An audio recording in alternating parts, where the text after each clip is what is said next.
Apporte une lampe à la cuisine. Faites vite! Une lampe, vite!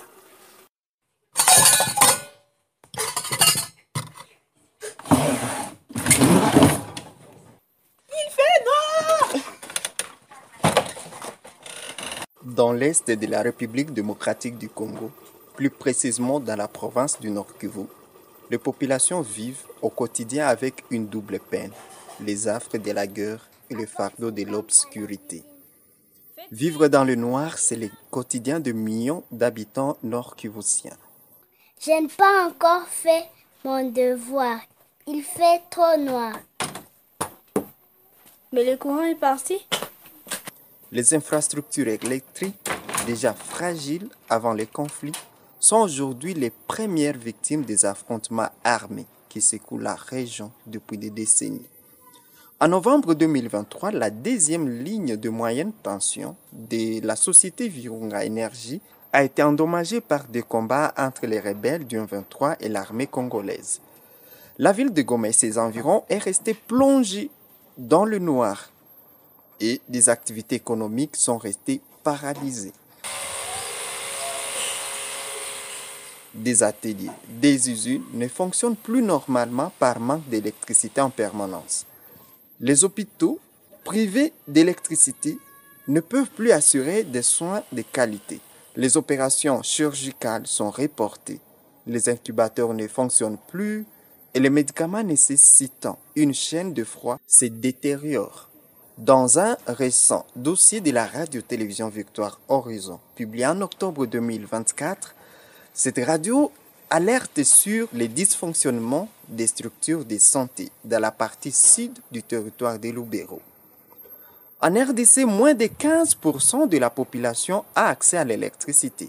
Cet accès est également réparti avec beaucoup de déséquilibres entre les zones rurales et urbaines, alerte l'ingénieur John Tsongo. Il faut dire que c'est quand même déplorable. De façon générale, en RDC, seulement 10% de la population ont accès à l'électricité. Et cela n'est pas également réparti. Il s'avère que plus ou moins 35% seulement de la population qui vit dans les villes ont accès à l'électricité. Et à Kinshasa, où on essaie de fournir des efforts, c'est seulement 50% de la population qui ont accès à l'électricité. Pourtant, avec ce potentiel hydrographique, l'RDC sera à ce jour au cœur de l'électrification de l'Afrique, regrette-t-il. Donc il faut que les autorités placent l'accès à l'électricité sur les priorités, en activant par exemple les 3 centrales d'Inga. Toute l'Afrique, si pas une grande partie de l'Afrique serait éclairée. Donc il y a lieu que la RDC soit autosuffisante en électricité et alimente d'autres pays, tant de l'Afrique que d'autres continents en électricité. Au niveau de l'éducation, plusieurs écoles ne parviennent pas à faire fonctionner leurs laboratoires. Alerte ainsi Espérance Biamungu, animatrice au sein de la campagne Watoto Radio. Bon nombre d'écoles ont de matériel, mais ils n'ont pas de l'électricité. L'accès est vraiment faible à l'électricité.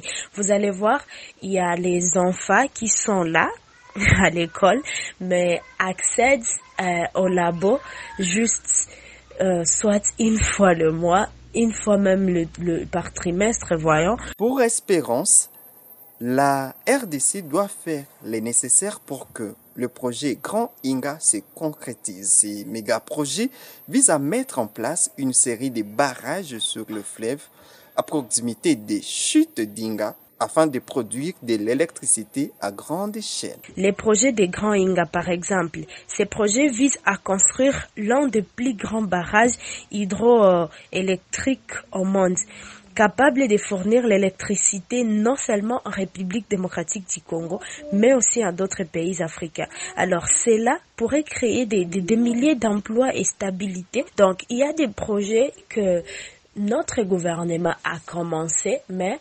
ils ne prennent pas ça au sérieux. Les entreprises petites et grandes voient leur production ralentir, voire s'arrêter, ce qui entraîne de pertes économiques considérables et une hausse du chômage. En croire Georges Soko, habitant à Komanda dans la province de l'Ituri, les commerçants enregistrent plusieurs pertes liées aux dépenses pour la conservation de leurs produits. Pour le cas des vendeurs de poissons frais, ici chez nous à Komanda, là je suis, ces vendeurs sont obligés de payer les transports pour leur stock de poissons et les glaces pour la conservation de ces poissons. Alors que si nous avions de l'énergie ici, on aurait déjà épargné ces vendeurs des frais de transport de glace et d'achat de glace parce que ces glaces sont achetées à Bunia et transportées de Bunia à Komanda. Au-delà des conséquences économiques, c'est toute la vie sociale qui est bouleversée faute d'un accès à l'électricité. La ville de Goma, qui comptait 400 000 habitants vers 2000 ans, compte à ce jour près de 3 millions d'habitants. Cette explosion démographique au cours des 2 dernières décennies a augmenté les besoins d'accès à l'électricité dans la ville. En 2022, la production de la centrale hydroélectrique Ruzizi 1 a baissé à la suite de la pollution du lac Kivu. Cette centrale, qui est la principale source d'électricité pour la ville de Goma et la ville voisine Bukavu, était sur le point d'un arrêt de fonctionnement selon les chargés de production de cette centrale, Liévin Chizungu, qui s'était confié à la radio Kapi au mois de mars 2022. Et cela, c'était après une vague de déchets plastiques qui avait bouché les accès d'eau à la centrale.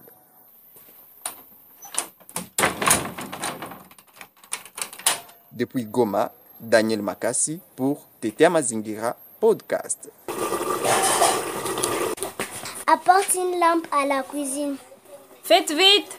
Une lampe, vite!